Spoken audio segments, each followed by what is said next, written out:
छाम व हिंदी कहानी। मन को छूकर जाती हवा संतोष को एक मीठा सा एहसास दिला रही थी। गांव की पगडंडियां और शहर जाते दोनों रास्ते धूल से भरे हुए थे। पगडंडियों से घर का सफर उसे एक सुखद अनुभूति से भर रहा था। सुबह सुबह कुएं पर पनिहारिनियों को देखकर वह उन औरतों में अपनी मां को भी खोज रहा था। शहर की भागा दौड़ी से गांव की शांत बयार उसे एक नई ऊर्जा से भर रही थी। मन के उहापों में वह गांव तो आ गया था, लेकिन भविष्य की चिंता उसे बहुत बेचैन कर रही थी। तभी उन पनिहारिनियों की खिलखिलाहट उसके कानों पर पड़ी। वह कुछ पल वहीं ठहर गया।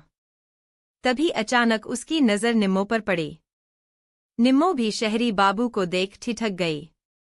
जब वह कुछ पल वहीं खड़ा रहा तब उसने हौले से मुस्कुराकर उसका स्वागत झुकी नज़रों से किया। वह मुस्कुराकर जवाब देकर वहां से चल पड़ा। उसने अपने घर का संकरा सा दरवाज़ा खोला और आंगन में प्रवेश किया। तभी उसने देखा कि पूरा आंगन पत्तों से बिखरा पड़ा था, मानो कई दिनों से आंगन में किसी ने बुहारा नहीं हो। पेड़ अमिया से लदा पड़ा था। वह चरमराते पात पर पाँव रखकर घर में प्रवेश कर गया। लाइट टिमटिमा रही थी। माँ पलंग पर लेटी थी। वह माँ के करीब आकर बोला, माँ देखो मैं आ गया। माँ की आवाज में दर्द था। बोली, बेटा कितने दिनों के लिए आया है, कहीं तेरी तनख्वाह तो नहीं कट जाएगी। माँ तू उसकी चिंता ना कर, मुझे तेरी चिंता ज्यादा है। माँ की आंखों में वह दिन चलचित्र की तरह चल पड़ा। जिस दिन संतोष के पिता की अर्थी जल रही थी, उसी दिन संतोष ने शराब के नशे में माँ को कितना कुछ सुनाया था। इस छोटे से गांव में क्या रखा है, सब शहर जाकर बड़े आदमी बनते हैं। मुझे भी कुछ करना है, बड़ा आदमी बनना है। मुझे नहीं रहना इस 2 कमरों के कच्चे मकान में। तुमने मुझे क्या सुख दिया है। सारी जिंदगी रो रो कर मेरे स्कूल की फीस भी नहीं भरी, मुझे मालूम है। मैंने स्कूल मास्टर और औरों से कितने ताने सुने। लोग मुझे कितने हीन भाव से देखते थे। अनेक बातें माँ को सुनाकर वह माँ को भाग्य के सहारे अकेला छोड़कर शहर भाग गया था। आज पूरे 7 साल बाद शंकर के साथ अचानक माँ की सुध लेने आ गया। वह सोच रही थी कि सूटकेस की चटकनी ने उसकी तंद्रा भंग की। वह हौले से उठ बैठी। उसने सूटकेस खोला, एक साड़ी माँ के आंचल में रखकर बोला, माँ यह तुम्हारे लिए है। सुंदर सी साड़ी देख। माँ बोली, अब कहाँ इस उम्र में चटक रंग पहनूंगी। तेरे बापू होते तो एक बार सोच भी लेती। रख दे, तेरी शादी होगी तो लाड़ी को पहना दूंगी। तूने शहर में तो कहीं शादी नहीं कर ली। माँ ने उसकी आंखों में आंखें डालकर संशय से पूछा। नहीं माँ, शहर की लड़कियां सिर्फ जरूरतमंद लोगों से ही दोस्ती करती हैं, हम जैसे फकीरों से नहीं। कहते हुए शहर के प्रति बनी उसकी छवि अंधकार में विलीन हो रही थी। तभी दरवाजे की सांकल बजी। माँ तो उसके कदमों की आहट पहचान लेती थी, क्योंकि वह रोज ही आकर माँ की जरूरतों का सामान दे जाती थी। कदमों की आहट पहचान माँ संतोष से बोली, जा सांकल खोल दे, निम्मो आई होगी। उसने सांकल खोली तो देखा निम्मो हाथ में दूध का लोटा लिए खड़ी थी। उसने दरवाजे से अपना हाथ हटाया और उसने निम्मो को आंखों से अंदर जाने का संकेत दिया। आंगन में पड़े पात पर उसकी पायल और पत्ते की चरमराहट एक मधुर धुन की तरह बज रही थी। निम्मो ने दूध का लोटा चूल्हे पर रखते हुए कहा, अम्मा अब कल से हम नहीं आएंगे, संतोष आ गया है। संतोष की माँ उसे अपने पास बैठाते हुए बोली, अरे यह तो परदेसी है बेटा, पता नहीं कब निकल जाएगा। तू तो मेरी जरूरत है, रोज आ जाया कर। संतोष ने निम्मो को देखा। उसकी नागिन सी चोटी उलझे बालों में भी सुंदर नजर आ रही थी। पाव की पायल, हाथों में लाल चूड़ियां उसके रंग को और निखार रहे थे। आज पहली बार निम्मो को इतने करीब से देखा था। स्कूल में तो घमंडी सी बिना नहाए आती थी, अब देखो कितनी साफ सुथरी है। वह सोच ही रहा था कि तभी माँ बोली, खड़ा क्या है, चल चाय बना दे। मुझे दवा खानी है, रोज निम्मो ही बनाती है, आज तू बना दे। तभी निम्मो बोली, रहने दो अम्मा, थक कर आया है बेचारा, आज सुस्ताने दे, मैं ही चाय चढ़ा देती हूँ। कहते हुए उसने अपनी चोटी को घुमाकर पीछे किया। वह चोटी संतोष के चेहरे पर एक कोमल स्पर्श दे गई। वह माँ के करीब बैठ चाय की चुस्कियां ले रहा था। उसकी नजर आम के बौराए पेड़ पर पड़ी। नन्ही नन्ही बौरों से पूरा पेड़ एक भीनी भीनी खुशबू दे रहा था। चाय का कप उठाकर वह उस पेड़ के नीचे खड़े होकर पेड़ को ध्यान से देख रहा था।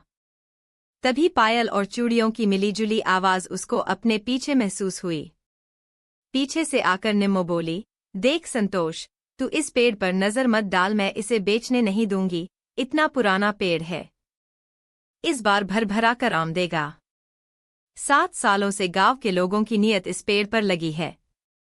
लोग आम तोड़कर मार्केट में बेच देते थे, अम्मा को पता ही नहीं चलता था। 2 सालों से मैंने किसी को भी आने नहीं दिया, मंडी के दीनू काका को बोल देती हूँ, वह यहाँ आकर आम तोड़ कर ले जाते हैं और पैसे अम्मा को दे जाते हैं। अम्मा की दवा का खर्च निकल आता है। तुम्हारा क्या, तुम तो फिर 2 दिनों के बाद शहर चले जाओगे, कहते हुए निम्मो ने उसके हाथ से खाली कप लिया। संतोष टकटकी लगाए उस घने वृक्ष को गौर से देख रहा था। मन में उम्मीदों के दिए जगमगाने लगे। उसने पास पड़ी झाड़ू उठाई और आंगन बुहारने लगा।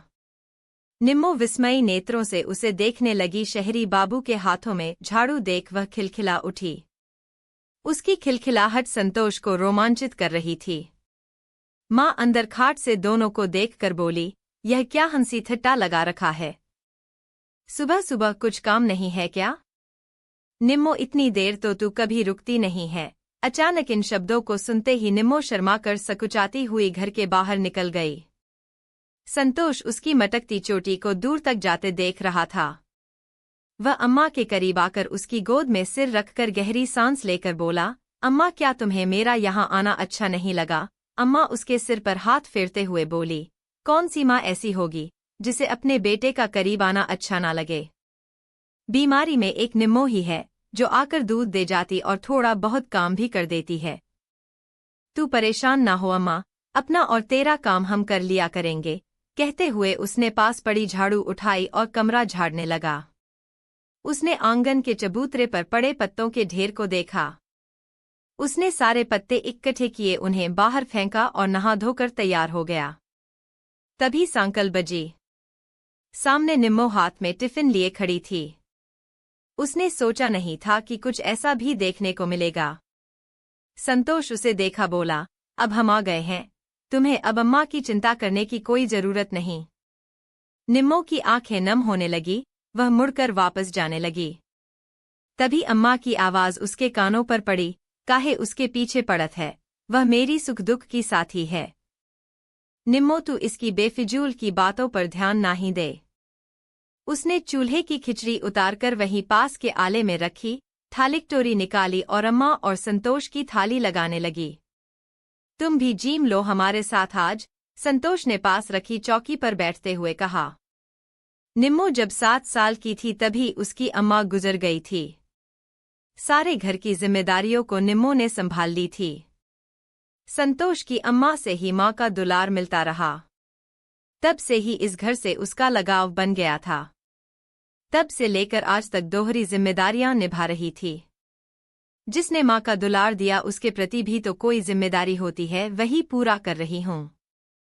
यही सोच निम्मो खाली टिफिन समेटने लगी और घर की ओर निकलने लगी। निम्मो के कदम अचानक ठिठक कर रुक गए। उसे ऐसा लगा जैसे हवा के तेज झोंके ने उसके पाँव को जकड़ लिया हो। वह सहम गई, काहे अकेले में रोका, कहते हुए वह कंक्रीट की सड़क पर तेज तेज चलने लगी और नीम के पेड़ के पास आते आते उसकी चप्पल टूट गई। संतोष ने लपककर उसकी टूटी चप्पल उठाई और गहरी सांसें लेते हुए बोला, हमसे ब्याह करोगी? निम्मो आंखें चुराकर पूछ बैठी, काहे? तुम्हें यह ख्याल कैसे आया? तुम तो फिर भाग जाओगे। यहाँ हमारे बापू और अम्मा का ख्याल कौन रखेगा? हम रखेंगे दोनों का ख्याल, अब हम शहर नहीं जाएंगे। बहुत धक्के खाकर आए हैं, अब यहीं काम करेंगे। यहाँ क्या काम है तुम्हारे लायक, तुम तो शहरी बाबू हो, कहते हुए निम्मो के शब्दों में नाराजगी झलकने लगी। नहीं नहीं, ऐसे ताने मत मारो, हम भी यही की माटी में पले बड़े हैं। हम अब नहीं जाएंगे, हमने सोच लिया है। तुम्हारी बात तो ठीक है, पर काम क्या करोगे? इस बार आम के पेड़ पर बहुत बौर आया है, हम और आम के हाइब्रिड पौधे लगाएंगे और आम का व्यापार करेंगे, कहते हुए उसने निम्मो का हाथ और कसकर पकड़ लिया। निम्मो शर्म से लाल होते हुए बोली, हमारे लायक कोई काम हो तो बताना, हम मिलकर काम करेंगे। निम्मो को संतोष का यह फैसला एक नई ऊर्जा से भर गया। बचपन का साथी जीवन साथी बनने की बात कर रहा था। गांव की हवा आज उसे कुछ अलग ही सुखद अनुभूति से भर रही थी। वह अपने घर जाकर बापू को यह खुशखबरी सुनाना चाहती थी। वह भागकर घर की ओर चल दी। संतोष उसे दूर तक जाते देख रहा था। वह घर आया तो आम के बौरों से लदाफदा पेड़ देखकर उसकी खुशियां दुगनी हो गई। अम्मा को अपने मन की बात कही तो अम्मा ने उसके सिर पर प्यार से हाथ फेर कर आशीर्वाद देते हुए बोली, बेटा तेरा यह फैसला मेरे लिए तो स्वर्ग के सुख जैसा है। बुढ़ापे में यदि बेटा पास हो तो उससे बड़ा सुख बड़े बुजुर्गों के लिए और क्या होगा। तभी सांकल बजी, हल्की बूंदाबांदी पानी के छींटे गिरने लगे थे। निम्मो खुशी से चहकते हुए बोली, बापू राजी हो गए हैं।